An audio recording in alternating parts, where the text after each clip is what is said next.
खूंखार हत्यारे मोहम्मद अब्बास ने बेचारी 17 साल की मासूम लड़की के साथ रेप करने की कोशिश की। जब उसने चीखना चिल्लाना शुरू कर दिया तो अब्बास ने उस लड़की के चेहरे पर पत्थर से इतने वार किए कि उसके चेहरे को ही कुचल दिया। लगातार सुनसान जगह पर वो लड़की 4 से 5 घंटे लोगों को मदद के लिए पुकारती रही और कोई ना आने पर उसने दम तोड़ दिया।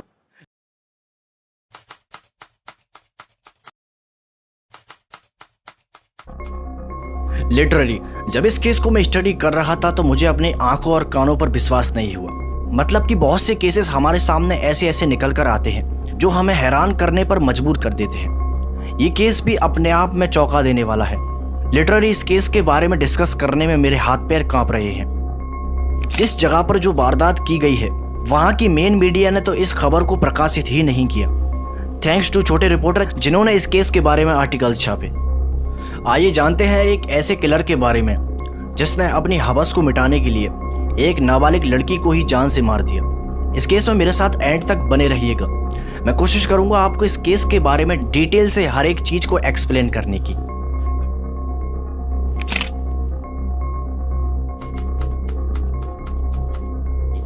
कई रिपोर्टर और कई आर्टिकल्स के मुताबिक उस लड़की का नाम कहीं तो कुछ और मिलता है तो कहीं कुछ और, लेकिन जिन आर्टिकल के थ्रू मैं आपको ये न्यूज़ प्रोवाइड कराता हूं उसके अकॉर्डिंग ज्योति नाम बताया जा रहा है।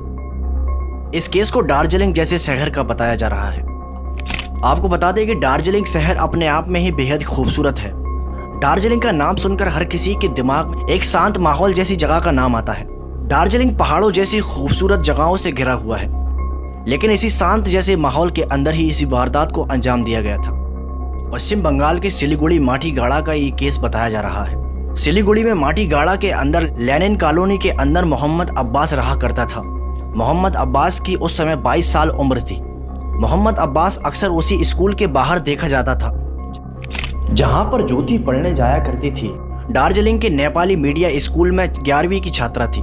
ज्योति की उम्र लगभग 17 साल ही थी। अब्बास हर रोज उसी स्कूल के बाहर जाकर खड़ा हो जाता था जहां से ज्योति निकलने वाली होती थी। अब्बास ज्योति को मन ही मन में पसंद करने लगा था। अब ये नहीं कह सकते कि वो पसंद करता था या फिर कुछ और वजह थी। एक दिन मोहम्मद अब्बास ज्योति के स्कूल के बाहर ही बैठा था।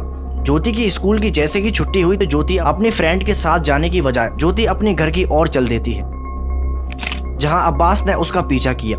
जैसे ही ज्योति चलते चलते एक सुनसान जगह पर जैसे ही पहुंची तो अब्बास ने अगवा करके जंगल के अंदर एक पुराने से घर के अंदर ले गया, जहां अब्बास ने उस पीड़िता के साथ में दुष्कर्म करने की कोशिश की।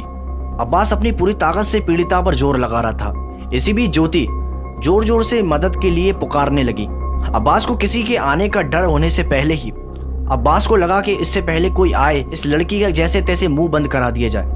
अब्बास ने अपनी पूरी ताकत से उस लड़की को धक्का दिया। पास ही में पड़े पत्थर को उठाकर पीड़िता के सिर पर दे मारा। अब्बास ने उस पीड़िता के चेहरे को बड़ी ही बेरहमी से कुचल दिया था।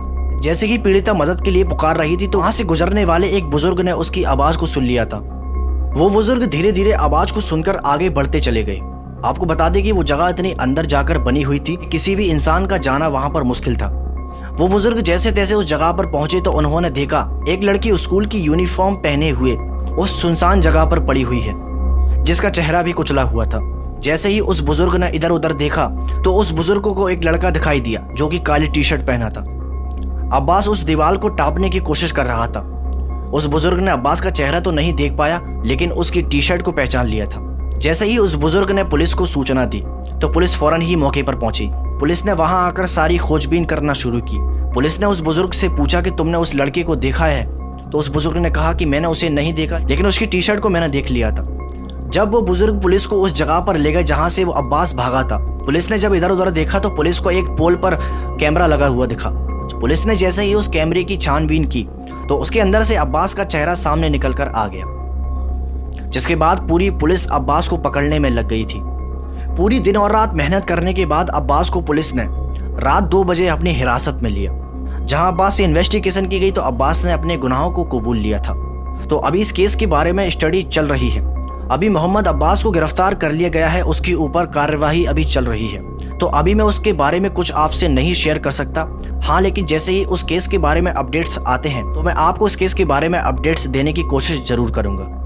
उस अब्बास जैसे खूंखार हत्यारे ने अपनी हवस मिटाने के लिए उस बेचारी मासूम 17 साल की लड़की को मौत के घाट उतार दिया। उसको इतनी बेरहमी से कत्ल किया, उसके चेहरे को इतनी बेरहमी से कुचला। उस पीड़िता का चेहरा किसी को भी पहचान में नहीं आ रहा था। ये केस दर्दनाक इसलिए है क्योंकि उस बेचारी लड़की की जिंदगी अभी बाकी बची हुई थी। अभी हालांकि उस बेचारी लड़की की उम्र थी ही क्या। पीड़िता के माँ बाप बिल्कुल बेखबर थे इस वारदात से, क्योंकि उन्हें लगा कि उनकी बेटी अपनी फ्रेंडों के साथ खेल रही है। लेकिन देर रात होने के बावजूद भी लड़की अपने घर पर नहीं लौटी, तो उनके माँ बाप भी परेशान हो गए थे। उन्होंने अभी लड़की की रिपोर्ट थाने में दर्ज करा दी थी। एक लड़के ने उसकी जान ले ली जस्ट बिकॉज ऑफ लस्ट। बस यहीं तक था आज का ये केस और आपका मेरा ये सफर। उम्मीद करता हूँ कि आपको इस केस के बारे में सब कुछ पता चल चुका होगा। अगर आप ऐसे केसेस को जानने में इंटरेस्ट रखते हैं तो आप इस चैनल को ज़रूर से सब्सक्राइब करके मुझे सपोर्ट करें और बेल आइकन को ज़रूर से प्रेस कर दें ताकि हमारी आने वाली वीडियो को नोटिफिकेशन आप तक सबसे पहले पहुँच जाए। और अगर दार्जिलिंग का अगर कोई व्यक्ति इस वीडियो को देख रहा है तो इस वीडियो को ज़्यादा से ज़्यादा शेयर करें। इस वीडियो को ज़्यादा से ज़्यादा शेयर करें ताकि उस बेचारी मासूम लड़की को न्याय मिल सके। तो फिर मिलूंगा एक और ऐसी ही दर्दनाक ट्रू क्राइम स्टोरी के साथ। तब तक के लिए स्टे सेफ, स्टे अलर्ट। जय हिंद।